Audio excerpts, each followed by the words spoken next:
بسم اللہ الرحمن الرحیم۔ محترم اساتذہ کرام اور عزیز طلباء، السلام علیکم۔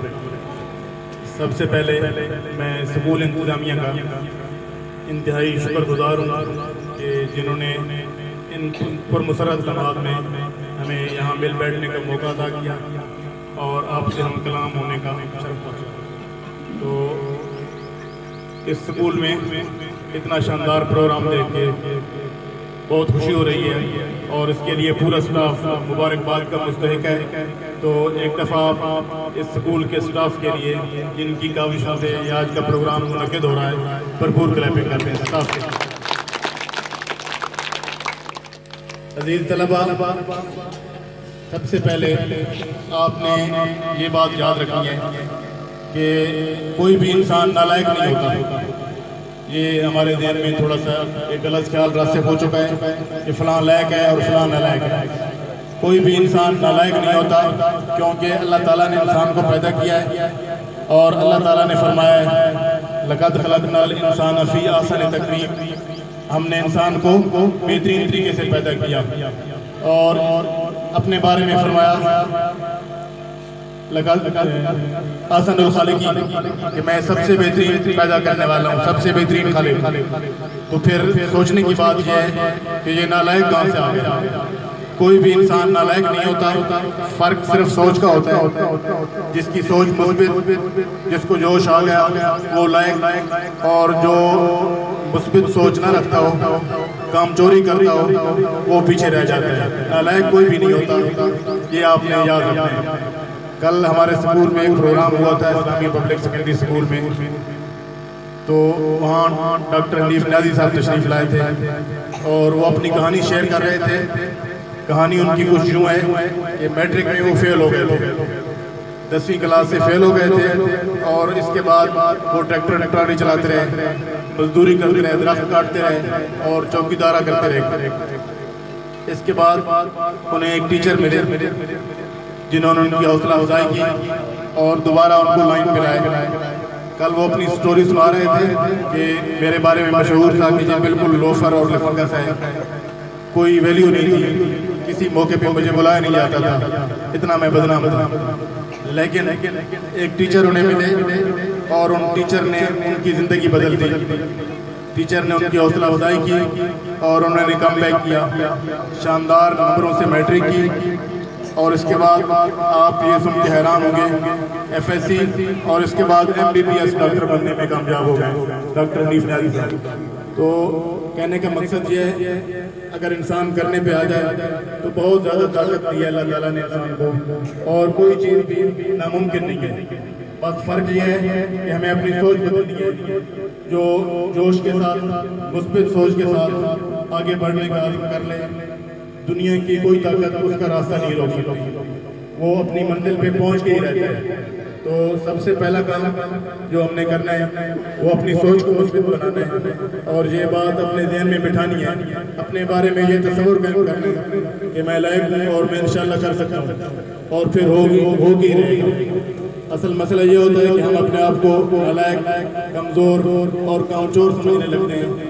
جو ہماری رائے اپنے بارے میں ہوتی ہے پھر ظاہر ہے اسی کے مطابق ہی سارا عمل ہوتا ہے اور انسان پیچھے رہ جاتا ہے۔ تو پہلی بات آپ نے یہی یاد رکھنی ہے کہ کوئی بھی انسان نالائق نہیں ہوتا، جس کی سوچ مثبت، جس کے خیالات پاکیزہ، جس کی نگاہ بلند، وہ کامیاب ہی کامیاب۔ جہاں پہ میں ایک کہانی وہ کافی دفعہ میں پہلے بھی سنا چکا ہوں طلباء کے لیے، ایک کہانی آپ نے سنی ہوگی کچھوا اور خرگوش والی۔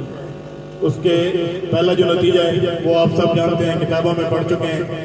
مقابلہ ہوا، خرگوش راستے میں سو گیا اور کچھوا تھوڑا سلو سپیڈ تھی لیکن لگاتار چلتا رہا اور منزل مقصود پہ خرگوش سے پہلے پہنچ گیا۔ یہ اتنے تک آپ سب نے سنی اور پڑھی ہے، اور وہاں پہنچنے کے بعد خرگوش کو شرمندگی کا سامنا کرنا پڑا کہ میری اتنی تیز رفتاری مجھے لے ڈوبی، اس کے باوجود میں ہار گیا، جبکہ یہ کچھوا جس کو میں سست رفتاری کے دانے دیا کرتا تھا یہ آگے جیت چکا ہے۔ چنانچہ اپنی شکست کا بدلہ چکانے کے لیے اس نے، یہاں سے مطلب ہے کہانی کا نیا ایک دور شروع ہو رہا ہے، اتنے تک تو آپ نے پڑھی ہوئی ہے نا. اب اس سے آگے جو اصل کہانی ہے. جب خرگوش کو شرمندگی ہوئی تھی تو اس نے کچھوے کی منت سماجت کی کہ ایسے کرتے ہیں ایک دفعہ پھر ہم ریس لگاتے ہیں, آپ مہربانی کریں ایک دفعہ پھر ہم دوڑتے ہیں تاکہ آگے بڑھیں. کافی منت سماجت کے بعد کچھوا راضی ہو گیا کہ ٹھیک ہے چلتے ہیں. مقابلہ شروع ہوا اور اب کی بار خرگوش نے اپنی غلطی سے سبق سیکھا اور راستے میں آرام نہ کیا بلکہ منزل پہ ہی پہنچ کے دم لیا. اور خرگوش پہلے پہنچ گیا اور کچھوا آہستہ آہستہ رینگتے ہوئے کافی دیر کے بعد پہنچا. تو نتیجہ کیا نکلا, جو تیز رفتار ہوتا ہے لیکن لگاتار محنت کرتا ہے وہی جیتتا ہے. پہلا نتیجہ آپ نے سنا تھا نا کہ سست رفتار اور لگاتار محنت کرنے والا جیت جاتا ہے. اب دوسرا نتیجہ کیا نکلا کہ جو تیز رفتار ہوتا ہے لیکن لگاتار محنت کرتا ہے, راستے میں رکتا نہیں ہے, وہ اپنی منزل پہ پہنچ جاتا ہے.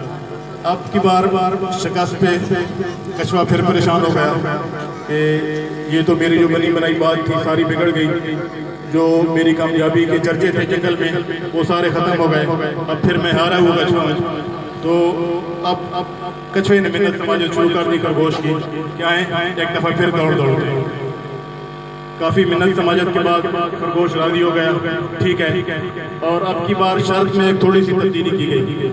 وہ تبدیلی کیا تھی کہ پہلے وہ مشرق کی طرف دوڑے تھے, اب کی بار انہوں نے جو ٹارگٹ رکھا ہے وہ مشرق کی بجائے مغرب کی طرف. خرگوش اور کچھوا دونوں متفق ہو گئے, مقررہ دن آ گیا اور ان کی ریس سٹارٹ ہو گئی.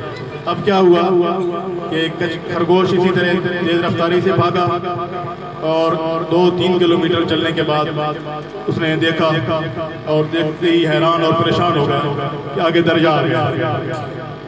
خرگوش تیر نہیں سکتا, وہ دریا کے کنارے رک گیا, بے بس تھا. کافی دیر کے بعد کچھوا آہستہ آہستہ رینگتا ہوا دریا کے کنارے پہنچا. ہم جانتے ہیں کچھوا پانی میں تیر سکتا ہے. چپکے سے دریا میں اترا اور دوسرے کنارے پہ پہنچ گیا. نتیجہ کیا نکلا کہ جس فیلڈ میں آپ ماہر ہیں, جو آپ کی اپنی فیلڈ ہے, جس فیلڈ میں آپ ایکسپرٹ ہیں, مقابلہ ہمیشہ اس میں کریں.